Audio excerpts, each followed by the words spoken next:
you ever wondered why some people take charge and execute on a plan and others analyze everything and ask lots of questions? Well, that difference could be the difference between extroverted thinking and introverted thinking. So if you're a thinker and you're wondering whether you are an extroverted thinker or an introverted thinker, this is the video for you. Let's start by talking about extroverted thinking. Now, if you are an ENTJ or an ESTJ, then extroverted thinking is your dominant function. It's your most important function.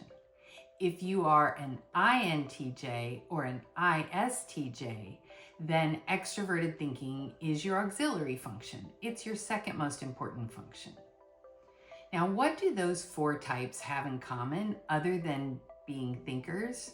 Well, they are all also judgers. Judgers tend to be planned, they tend to like schedules, they tend to like to make a decision and move on. And that's what we see when we look at extroverted thinkers. So when you think about extroverted thinking, I want you to think T plus J. Now let's talk about some of the characteristics that we see in extroverted thinkers. Extroverted thinkers want to make a plan and execute on that plan.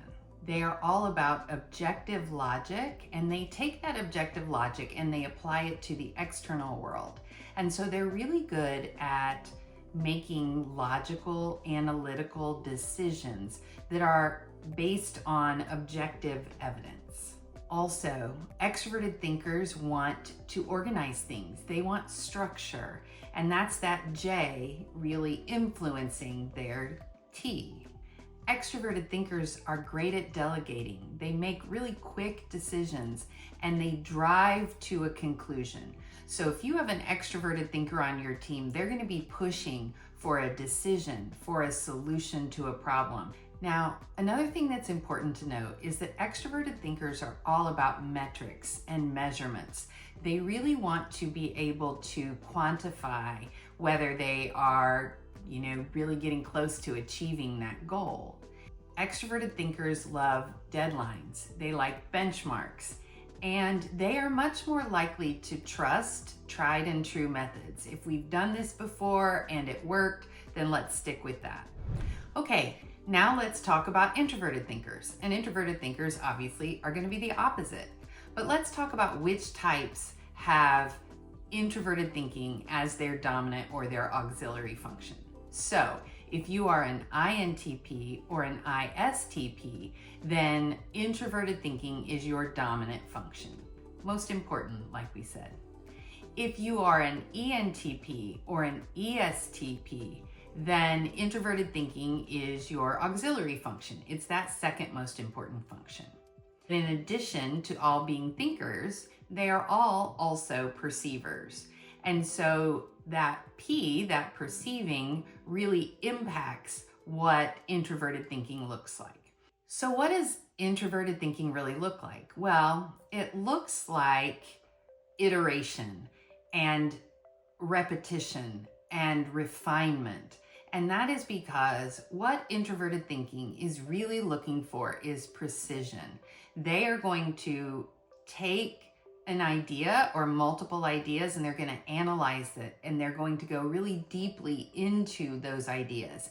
And so for introverted thinkers, they're really about analysis and process improvement. They're willing to do something over and over and over again, refining it just a little bit every time so that they get closer and closer to a perfect process. And so one of the things that drives introverted thinkers is they like to break things apart or tear them down to really figure out how they work. And they're all about clarity of ideas. So they don't just want to know that something is blue. They want you to clarify, what shade of blue is it? And so while extroverted thinkers want to shape their world and really sort of drive towards the vision or the outcome that they see, introverted thinkers are more about understanding their world. Introverted thinkers are great troubleshooters, And so introverted thinkers love to custom build solutions and think outside the box to come up with their own way of fixing a process or solving a problem, rather than the tried and true methods that extroverted thinkers use. Okay, so that is a description of the differences between extroverted thinkers and introverted thinkers. If you are a thinker, I hope this helped you better understand which one fits you best. If you like this video, I'd appreciate it if you give it a thumbs up. And if you want more deep dive videos on MBTI, please subscribe. Thanks so much. See you next time.